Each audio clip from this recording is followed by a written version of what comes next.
விசிக திமுகவுக்கு 5 ஆண்டுகள் அடிமை சாசனம் எழுதி கொடுத்துருக்கா அப்படின்ற மாதிரி கேட்டிருக்காரு. தப்பா சொல்லியிருக்கேன். வாழ்நாள் அடிமை சாசனம் பத்தியா?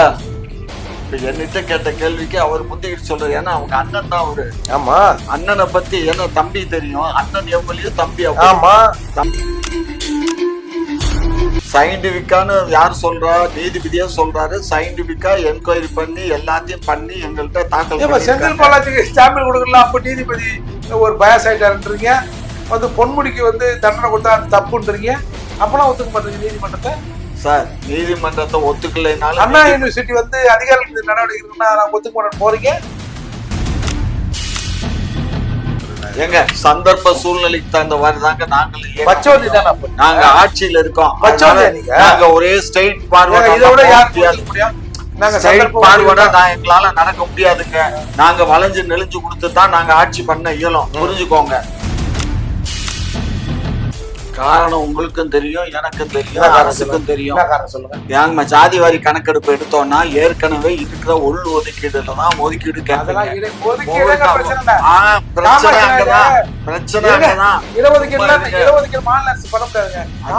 அதனாலதான் நாங்க கதை விடுறாருல. நாங்க 40% எவ்வளோ 40 தெரிஞ்சிடும்.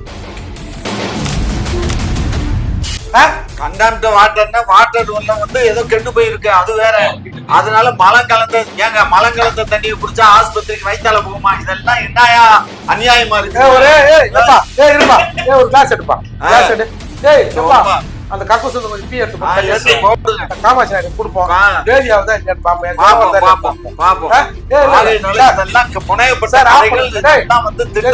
பண்ண சதி. கொஞ்சம் டீயை போட்டு தண்ணி எடுத்துக்கலாம்.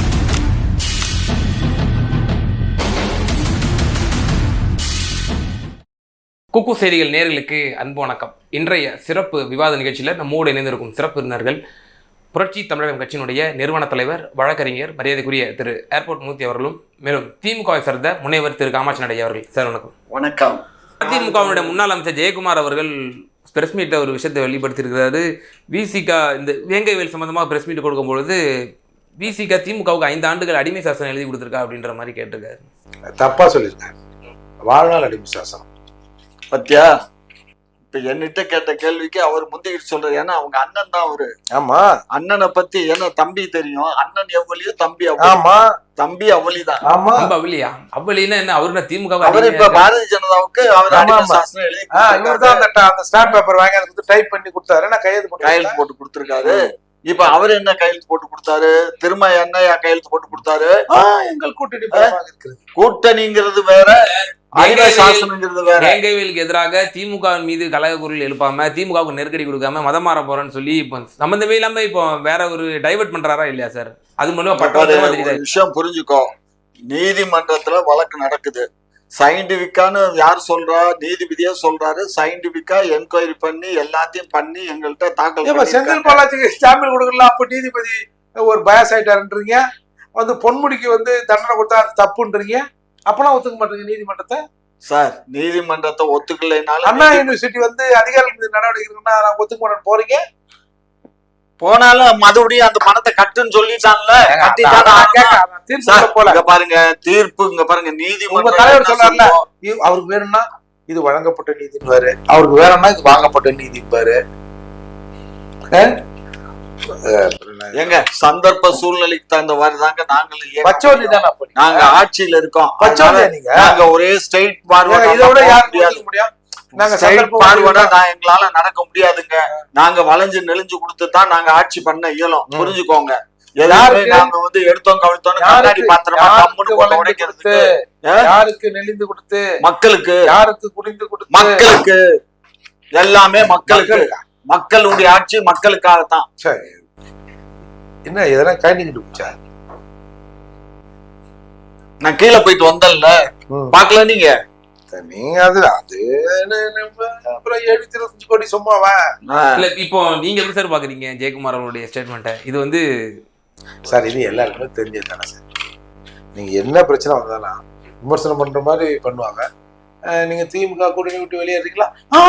கூட்டணி வலிமையாக இருக்கிறது அப்படின்னுவாங்க. அதை வச்சு அவர் சொல்றாரு, நாங்க பீ தண்ணியை குடிச்சிட்டு நாங்க அசிங்கப்பட்டு நொந்து நூலாயிருக்கோம். இதுல வந்து வெறும் அரசியல் மட்டும் தான் நடக்குவாங்க சார். இது கேடுகட்ட அரசியலை நினைச்சா எப்படி தெரியுமா எரியுது. பீ தண்ணியை குடிச்சிட்டு அவன் போராட்டம் பண்றான் சார். 25 பேர் போய் பட்டா தராங்க அந்த ஊர்ல. பட்டா கொடுத்தா பீ தண்ணியை குடிச்சா மறந்துடுவோம். இதை விட வேற புரோக்கர் வேலை செய்யலாம் நீங்க. ஏங்க இன்னைக்கு தான் பாதுகாக்கப்பட்ட குடிநீர், நல்லா புரிஞ்சுக்கோ. ஆத்துல தண்ணி போனா மாடை கழுவுவான், மழை இருந்துட்டு போய் கழுவுவான், அந்த தண்ணி தான் வரும் கீழே. அந்த தண்ணியை அள்ளி குடிச்ச காலம் எல்லாம் இல்லையா? என்னமோ பெருசா பீ தண்ணியை குடிச்சோன்னு தண்ணிய குடிக்கவே இல்ல. இங்க பாரு, தண்ணிய குடிக்கவே இல்ல, அதுதான் உண்மை. அது அதெல்லாம் கிடையாது. பீ தண்ணிய அவங்க குடிக்கல, தெரிஞ்சு சதி. ஏதோ வந்து கண்டாமினேட் வாட்டர் குடிச்சிருக்காலும் முதல்ல சொன்னாரா இல்லையா? கண்டாமினேட் வாட்டர்னா வாட்டர் வந்து ஏதோ கெட்டு போயிருக்கு, அது வேற. அதனால மலம் கலந்த தண்ணியை குடிச்சா ஆஸ்பத்திரிக்கு வயித்தால போகுமா? இதெல்லாம் என்னயா அநியாயமா இருக்கு. ஒரு கிளாஸ் எடுப்பா, அந்த கக்கூஸ் கொஞ்சம் பீ எடுத்து போடுங்க. காமாட்சி நாயுடு கொடுப்போம். வேதியாவதான் இல்லையான்னு பாப்போம்.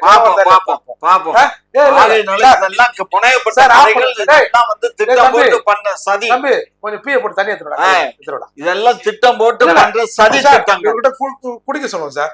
நாளைக்கு ஒரு இது அப்செட் ஆகி வயிறு அதுல மலம் இங்க பாரு, மக்கள் வந்து மலத்தை கலந்துட்டு அவங்க யாரும் அந்த தண்ணியை குடிக்கலைங்கிறதான் இப்ப ரெக்கார்ட் ஆயிருக்கு.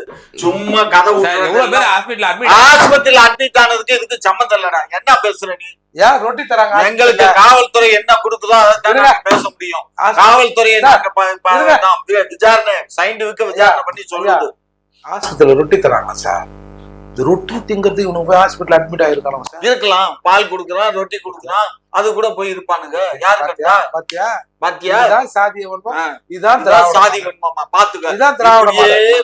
எங்க கட்சியை பத்தி இப்படியே தவறா பேசி பேசி பேசி நீங்களும் பொழுது போகல, நீங்களும் எங்களை பேசுறீங்க. நாயுடு ஏரியாவில இந்த மாதிரி பீய கலந்தாங்கன்னா தெரிஞ்சிருக்க. நாயுடு ஏரியான்னா எந்த ஏரியால கலந்தாலும் தப்புங்க. அதை வந்து யாரும் கண்டிக்காம கண்டிக்கிறோம். அதுல கலந்தாங்க, ஆனா அவங்க குடிக்கலங்கிறதுதான் உறுதி. கலந்த வரைக்கும் வந்துட்டீங்களா? கலந்தது உண்மைதானே. அவங்க பீ தண்ணி வச்சு பீய கழுவுனாங்களா? அவங்களே தானே பண்ணிக்கிட்டு, அவனே பண்ணிக்கிட்டானே. யாரு பண்ணா? நான் தான் அன்னைக்கு முத எபிசோட்ல என்ன பேசுறீங்க? காக்காதுங்கிறது இப்ப அவன் தண்ணி அடிச்சுட்டு அங்க டாய்லெட் போனதான் வெயில்ல காஞ்சி காத்தடிச்சு உள்ள போயிடுச்சு. காமச்சையா, பெரும்பான்மை சமூகத்தை இந்த மாதிரி நாங்க பேசலையா? காவல்துறை சொன்ன ஸ்டேட்மெண்ட் தயா நாங்க சொல்றோம். ரொம்ப நாளைக்கு இங்க பாருங்க, இருங்கய்யா, ரொம்ப நாளைக்கு எங்கால வாயையும் அதையும் கூடிட்டு சும்மா இருப்பாங்க நினைக்காதீங்க. செருப்பு போடாத காலம் ஒரு காலம். நீங்க ஊட்டியாரே கொஞ்சம் புரிச்சுக்கோங்க. எங்களுக்கு காவல்துறை சொல்லுவதைத்தான் நாங்க சொல்றோம். காவல்துறை சொன்னதெல்லாம் கரெக்டா? காவல்துறை சொன்னது கரெக்டா இல்லையா? காவல்துறை கைது பண்ணா உண்மைதான். சரி, அவர் மேல காவல்துறை கைது பண்ணி கொண்டு சிறையில கொண்டு போய் உட்காந்து வச்சாங்களா? அவங்க மேல சார்ஜ் ஷீட் போட்டாங்களா? எஃப்ஐஆர் போட்டாங்களா? என்ன போட்டாங்க? அந்த அம்மா நீங்க என்ன சொல்றீங்க? என்ன போட்டாங்க? சும்மா இந்த கதையெல்லாம் கைது பண்ண விட இடி காவல்துறை இடி வச்சு பொய்யாக கைது செய்யறான்னு சொல்றீங்க. ஆமா, பொய்யா பண்றாங்க. அட போங்க நீங்க. என்ன அட போங்க. சரி, தெலுங்கானாவில் எடுத்துக்கூடிய சாதிவாரி கணக்கெடுப்பு இது சம்பந்தமாக டாக்டர் ஐயா அவர்களும் சொல்லியிருக்காரு. சமூக நீதி வேடம் கலந்து விட்டது திராவிட மாடலினுடைய ஆட்சியில் அப்படின்னு சொல்லியிருக்காரு. தற்போது விஜய் அவர்களும் அதுவே சாராம்சம் ஒட்டியாக அறிக்கை விட்டுருக்காங்க. 2 தலைவர்களும் அறிக்கை விட்டுருக்காங்க. எப்படி பார்க்குறீங்க? விஜயே சொல்லிட்டாரா? இப்போ தற்போது அவர் விஜயே சொல்லிட்டாரா? ஏன்னா விஜய் வந்து இந்த தேசத்தினுடைய பிதாமகன், அதனால விஜயே சொல்லிட்டாரா? என்ன எப்படி எல்லாம் பேசுறாருப்பா. இல்ல என்ன பாரு, எவ்வளவு ஒரு இதே விஜய் பத்தி இங்க பாரு, விஜய பத்தி கல்வி ஊத்துனதே ஐயாதான். இங்க பாருங்க, சமூக நீதியும் சாதிவாரி கணக்கெடுப்போம், பஞ்சம நில மீட்பும், மாபெரும் பேரணி மற்றும் பொதுக்கூட்டம் 1/3/2025. தலைமை செந்தமிழன் சீமான், தலைமை ஒருங்கிணைப்பாளர். இடம் விரைவில் அறிவிக்கப்படும். இதை பேசுறதுக்கு இந்த துப்பு இல்ல. விஜய் ஒன்னதான் கேக்குறாரு. இல்ல சார், இப்ப அறிக்கைகள் விட்டுருக்காங்க. இப்ப டாக்டர் இது அறிக்கையா தெரியா? இல்ல சார், டாக்டர் ஐயாவோட அறிக்கையை நான் மேற்கொள் காட்டினேன். அப்ப அதையும் நீங்க புறங்க தந்துறீங்களா? சொல்ல இதையும் சேர்த்து சொல்லுங்க. இல்ல, செய்திகள் ஒவ்வொருத்தருக்கும் சென்றடைஞ்சிருக்காம இருக்கும். எனக்கு செய்தி சென்றடையில, அதையும் நான் கேட்டு சொல்லிட்டேன். ஓகே, இப்ப சீமான் அவர்களும் இதை வந்து மக்கள் மத்தியில கொண்டு போறாரு. பச்சை மிளகா வச்சு தேய்ச்ச மாதிரி இருக்குமே இப்போ காமாட்சிக்கு. எப்படி பாக்குறீங்க? சாதிவாரி கணக்கெடுப்பு எடுக்க வேண்டியது அவசியம்தான். ஏன்னா பெரிய சாதிகள் நாங்க சொல்றோம்ல, பரையர் சமூகத்தின் பிரதிநிதியா பெருமையோடு நான் சொல்றேன், எங்க ஜாதிக்கான எடுங்க. மருத்துவர் யார் சொல்றாரு, எங்க ஜாதி எடுங்க. எங்களோட வேற யார் சொல்றோம்? இந்த நாட்டில் பெரும்பான்மை சமூகமாக இருக்கிறோம் நாங்க 2 பேரும் சொல்றோம். செந்தமன் சீமான் சொல்றாரு, ஈவன் சில இடங்கள்ல திருமாவளவன் சொல்லியும் சொல்லாம சொல்றாரு. அவரு அதான் டாஸ்மார்க் ஒன்றிய அரசு கிட்ட சாவி கொடுத்துட்டு வந்தாருல, அந்த மாதிரி சொல்றாரு. தமிழ்நாட்டில் இருக்கிற பெரும்பான்மையான கட்சிகள் இயக்கங்கள் சாதிவாரி கணக்கெடுப்பை எடுக்கணும்னு சொல்றாங்க. ஏன் நீங்க எடுக்க மாட்டீங்கன்னு எனக்கு தெரியல. காரணம் தெரியும், நீங்க எடுக்க மாட்டீங்க. காரணம் உங்களுக்கும் தெரியும், எனக்கும் தெரியும், அரசுக்கும் தெரியும். சொல்லுங்க. ஏங்க ஜாதிவாரி கணக்கெடுப்பு எடுத்தோம்னா ஏற்கனவே இருக்கிற உள் ஒதுக்கீடுலதான் ஒதுக்கீடு பிரச்சனை அங்கதான். அதனாலதான் நாங்க எடுக்கிறோம். கதை விடுறாருல, நாங்க 40% தெலுங்குகள் எவ்வளவோ 40 4 தெரிஞ்சிடும். அதான் பிரச்சனை. ஏங்க நாங்க 40 இருந்தா என்ன, 4 இருந்தா எங்களுக்கு என்னங்க, எனக்கு என்னங்க, வீசுதா மணக்குதா, எனக்கு அதை பத்தி கவலை இல்ல. நான் மனிதன், நான் தமிழ்நாட்டுல இருக்கேன், நான் தமிழன் தான். நீங்க அதோட 4 பேரை வச்சு 40 பொட்டத்தை அமைக்கின்னு போடுவ, மத்த 36 பேருக்கு பட்டியா கிடப்பா இன்னொரு சமூகத்துல. அது நீங்க வரணும் அரசியலுக்கு சார். அரசியல்ல இன்னைக்கு முனைப்போட வந்தாரு ஒரு முனைவர். இன்னைக்கு அவருக்கு இன்னைக்கு சீமானும் கேக்குறாரு, அருந்ததியர் உள்ஒதுக்கீடு 3% கொடுத்துருக்கீங்க, இப்ப பரையர் தேவேந்திர வேளா சமூகத்துக்கு 5% உயர்த்தி கொடுங்கன்னு சொல்லி கேக்குறாரு. அவங்களுக்கு இப்ப எவ்வளவு இருக்கு தெரியுமா? 15% இருக்கு. முடியும் சார். சார் சுப்ரீம் கோர்ட் தெளிவா சொல்லிச்சு சார், சாதிவாரி கணக்கெடுப்பு எடுக்க வேண்டியது. ஒரு காலத்தில் நீதிமன்றங்கள் சாதிவாரி கணக்கெடுப்புக்கு எதிராக இருந்தது. ஏன்னு சொன்னால் சாதியின் அடிப்படையில் இங்க இடஒதுக்கீடு இல்லை அப்படிலாம் இவங்க எல்லாம் சொல்லியிருந்தாங்க. அப்போ இப்போ நீதிமன்றம் தெளிவா ஒன்று சொல்லிடுச்சு, ஏம்பா இடஒதுக்கீடு ஒரு நாளா ஃபாலோ பண்ணிக்கிறோம். அவனுக்கு ஒரு ஸ்லாட் வச்சிருப்பாங்க. இந்த ஸ்லாட் கடைசி வரைக்கும் அவனுக்கு போச்சா போகலையா, பத்தலையா, 10 எக்ஸஸா இருக்குதா அப்படின்னு தெரியறதுக்கு சாதிவாரி கணக்கெடுப்பு எடுத்து இதை ரிஃபார்ம் பண்ணணும்னு சுப்ரீம் கோர்ட் சொல்லிடுச்சு சார். எடுத்துட வேண்டியதானே. அது ஏன் ஒன்றிய அரசுக்கு நீங்க 2021 பாப்புலேஷன் சென்சஸ் எடுத்துக்கணும் சார். அவங்க எடுக்க இல்ல. யார் எடுக்கணும்? Central government. இப்ப 5 வருஷம் ஆயிடுச்சு. இப்ப நம்ம மாநில அரசு எடுத்துக்கலாம்ல. எதுக்கு ஒன்றிய அரசு தான் எடுக்கணும்? ஒன்றிய அரசு எடுக்கல. சமுதாயத்தினுடைய நிலைமை, அந்த மக்கள் என்ன பொருளாதார நிலையில இருக்காங்க, அதுக்கு உண்டான நம்ம வேலை வாய்ப்புல உண்டு பண்றது. எடுத்தவங்க பைத்தியக்காரனா சார்? பைத்தியக்காரன் தான். அப்ப தெலுங்கானா, ஆந்திரா, காங்கிரஸ் ஆளக்கூடிய மாநிலங்கள் ராகுல் காந்தி எடுத்து என்ன புடிங்கிட்டானுங்க அத சொல்லு. ராகுல் காந்தி சொல்றீங்க என்ன உங்க தெலுங்கானால பைத்தியம்? அவன் என்ன புடிங்கிட்டான்? தெலுங்கானா எடுத்தான், ஆந்திரா எடுத்தான், கர்நாடகா எடுத்தான், பீகார் எடுத்தான். இதனால என்ன பிரயோஜனம் சார்? சார் நீங்க சொல்லுங்க, என்ன பிரயோஜனம்?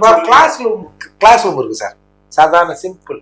உங்களுக்கு எல்லாம் அறிவுபூர்வமான விளக்கங்கள் சொன்னா உங்களுக்கு புரியறதுக்கு வாய்ப்பு இல்லை. இப்ப கிளாஸ் ரூம்ல எதுக்கு சார் அட்டெண்டன்ஸ் எடுக்கும் சார்? 1ஆம் கிளாஸ் பையன் 1ஆம் கிளாஸ் தானே போய் உட்கார போறான், 3ஆம் கிளாஸ்ல போய் உட்காருவான். வருகை பதிவு சார், அதுக்கு பேர் அட்டெண்டன்ஸ் மீன்ஸ் வருகை பதிவு. வந்திருக்கானா இல்லையான்னு தெரிஞ்சுக்கிறதுக்காக எடுக்கிறது ஒரு கணக்கெடுப்பு தானே. எத்தனை பேர் வரான், எத்தனை பேர் வராம இருக்கான், ஏன் இவன் வரல? இப்போ ஒரு 4 நாள் வரணும், அந்த நாய் வரல விட்டுருவோம், அந்த பையன் என்ன விட்டுருவாங்கல்ல? ஒரு வாத்தியார் போய் அவங்க வீட்டுல கேட்பாருல, இல்ல அவங்க அப்பா அம்மா போன் நம்பர் தான், ஏங்க அவங்க பையன் வரல? அப்ப அதுக்கு ஒரு கணக்கெடுப்பு இருக்கணும் இல்ல சார்? இந்த கணக்கெடுப்பு எடுக்கலாம். எத்தனை பேர் கிளாஸுக்கு வரான், எத்தனை பேர் கம்யூனிஸ்ட் போறான், எத்தனை பேர் வெளியே நிக்கிறான்னு தெரியாது இல்ல சார்? சாதாரண சிம்பிள் சார். அதுக்காக நீ கணக்கெடுப்படுத்தினா உங்க ஊர்ல எத்தனை பேர் இருக்கிறாங்க, எவ்வளவு பேருக்கு என்னென்ன கிடைச்சிருக்கு, என்ன கிடைக்கல சார்? மக்கள் தொகை கணக்கு இப்படி எடுக்கிறாங்களா சார்? சாதாரண இருக்கிற சென்சஸ்ல எங்களோட வாழ்நிலையை கணக்கு பண்ணிடுறான் சார். இவன் வீட்டுல டிவி இருக்கா, ஃப்ரிட்ஜ் இருக்கா, எத்தனை பேர் வேலை செய்யறான், இவனோட பொருளாதார நிலை என்னன்னு கணக்கு பண்ணிடுறான் சார். சாதிவாரி கணக்கெடுப்பு அப்படின்னு சொல்ற போது எல்லா சாதிக்கும் எப்படி எங்களை டீட்டெயில் எடுக்கிறாங்க, அதே மாதிரி எல்லா சாதிக்கும் டீட்டெயில் எடுப்பாங்க. அதுதான் சாதிவாரி கணக்கெடுப்பு. இவங்க என்ன நினைச்சாங்க, சாதினா தலையன்றதுன்னு. தலையன்றதுல நிலையை எண்ணுவது. அப்போ நிலையை எண்ணுகிற போது தான் 10 ஆண்டுகளுக்கு முன்னால இப்படி இருந்தா, இப்ப 2024 இருக்குன்னு வச்சுங்களேன், இதே 2034 எடுப்பாங்க. 2024 இப்படி இருந்தா 2034 இவன் இப்படி இருக்கான், இப்படின்னா வளர்ந்துருக்கானா தேஞ்சிருக்கானா அப்படின்னு கண்டுபிடித்தான் சார் இது. இல்ல இப்ப கடந்த 3 ஆண்டுகளுக்கு முன்னாடி இருந்துச்சு ஒரு 10 ஆண்டு காலம் ஒரு ஆட்சி, அதுக்கப்புறம் முன்னாடி ஒரு 15 ஆண்டுகள் அவங்களெல்லாம் ஏன் இன்னைக்கு நீங்க பேசல? இன்னைக்கு நாங்க ஆட்சிக்கு வந்த உடனே உங்களுக்கு ஏன் எரியுது? டாக்டர் ஐயா எதுக்கு எரியுது? டாக்டர் ஐயா எடப்பாடியார் ஆட்சி காலத்தில் வலியுறுத்துறாரு, இப்பவும் வலியுறுத்துறாரு. அவர் டாக்டர் ஐயா பண்றாரு, ஏன் எடுக்க வைக்கல? அன்னைக்கு அண்டம் கிடுகிடுக்க ஆகாயம் படபடக்க ஏதோ கதையெல்லாம் விட்டாரு. அந்த கதையெல்லாம் அன்னைக்கு விட்டுற வேண்டியது தானே. நூறு புஷ்கம் நாயுடு. சும்மா அந்த வேலையெல்லாம் வச்சுக்காதீங்க. அவர் தாங்க சொன்னாரு அண்டம் கிடுகிடுக்கு. நீ சொல்லுப்பா கரெக்டா என்ன சொன்னாரு? நான் எடுத்தா என்ன கெட்டு போயிட்டேன் சார். இங்க பாருங்க, எங்களுக்கு எடுக்கிறதுக்கு சரி உங்களுக்கு காசு பஸ் இல்ல சார். ஓகே சார், உண்மை எல்லா சிட்டிசனும் சேர்ந்து கவர்மெண்ட் காசு அனுப்பும் சார். காசு எல்லாம் ஆளுக்கு ஒரு 500 அனுப்பும் சார் குடும்பத்துக்கு. எடு சார், என் காசுல எங்களுக்கு எடு சார். ஆமா, நம்ம கொரோனா ஃபண்டு கொடுத்தோம்ல, எங்க பொதுமக்கள்கிட்ட இருந்து வாங்குனீங்கல்ல, அது மாதிரி நாங்க கொடுக்குறோம். நாங்க யார்ட்டையும் கட்டாயப்படுத்தி வாங்கல. இது கட்டாயம் இல்லை சார். நீங்க ஒரு அறிவிப்பு எடுங்க, இந்த மாதிரி சாதிவாரி கணக்கெடுப்பு இருப்பதற்கு அரசாங்கத்துல பணம் இல்லை, நாங்கள் தவிக்கிறோம், எனவே தவிச்ச வாய்க்கு தண்ணி ஊத்துற மாதிரி நீங்க வந்து பணம் அனுப்புங்க, உங்களை என்றோன்னு சொல்லுங்க சார். நிதி வருது. ஏதோ வாக்கரிசி போடுற மாதிரி பேசுறாரு. எங்க அரசுக்கு என்ன வாக்கரிசி போடுறீங்களா? காசு இல்லைங்கிற காசு கொடுக்குறேன். அப்ப உங்க மோட்டிவ் வந்து அது சார். இங்க பாருங்க மூர்த்தி, நீங்க ஒரு விஷயம் புரிஞ்சுக்கோங்க. மற்ற மாநிலம் மாதிரி இல்லங்க தமிழ்நாடு. தமிழ்நாட்டுல வந்து ஜாதிவாரி கணக்கெடுப்பு எடுத்துட்டோம்னு சொன்னா, எங்க ஜாதியில இவ்வளவு பேர் இருக்கோம், இந்த ஜாதியில இவ்வளவு பேர் இருக்கோம், எங்களுக்கு உரிய இந்த இட ஒதுக்கீடு உள்ள ஒதுக்கீடு தானங்க பண்ண இயலும். உள்ள ஒதுக்கீடுல எவ்வளவு பண்ண முடியும்? என்ன சொல்றீங்க? 10.5% ஏன் வந்து அதான் ஜாதி வாரி கணக்கெடுப்பு கொடுத்திருப்பாங்க, இல்ல கொடுக்காமல இருந்திருக்கலாம். இல்ல இப்ப சீமான் அவர்களும் இப்போ மார்ச் மாசம் 1ஆம் தேதி போராட்டம் வச்சிருக்கதா இப்போ ஐயா அவர்கள் வந்து இந்த செய்தி மேற்கோள் காட்டினாரு. இப்போ சீமான் அவர்களும் இந்த இஷ்யூவை கையில் எடுத்திருக்கிறாரு. ஆமா, அவர்கிட்ட ஒரு 10 MP இருக்காங்க, ஒரு 20 MLA இருக்காங்க, 46 லட்சம் மக்கள் இருக்காங்க சார். 40 MP இந்த கீஸ்டாங்க இவங்க. அதனால 10 MP சீமான் MP தான் கிழிக்கல. சும்மா அதாவது வாய்க்கு பத்தாம பேசுறது எல்லாரும் பேசலாம். நடைமுறை எது சாத்தியமோ அதைத்தான் செய்ய இயலும். இப்ப எல்லாமே ஒன்னும் வேங்க வயல போட்டு தொங்கிட்டு கிடந்தாங்க, அது நீதிமன்றம் போயிடுச்சு. இப்ப ஜாதி வாரி கணக்கெடுப்பு, சாதி வாரி கணக்கெடுப்புன்னு இப்ப அதை போட்டு தொங்குறீங்க. நீங்க எதை வேணாலும் தொங்குங்க, ஆழம் விழுத கூட பிடிச்சு தொங்குங்க, புளிய மரத்தை கூட பிடிச்சு தொங்குங்க, நாங்க எடுக்க போறது இல்ல. சரி, ஓகே. உங்களுடைய இருவருடைய கருத்தை பகிர்ந்தமைக்கு நன்றி.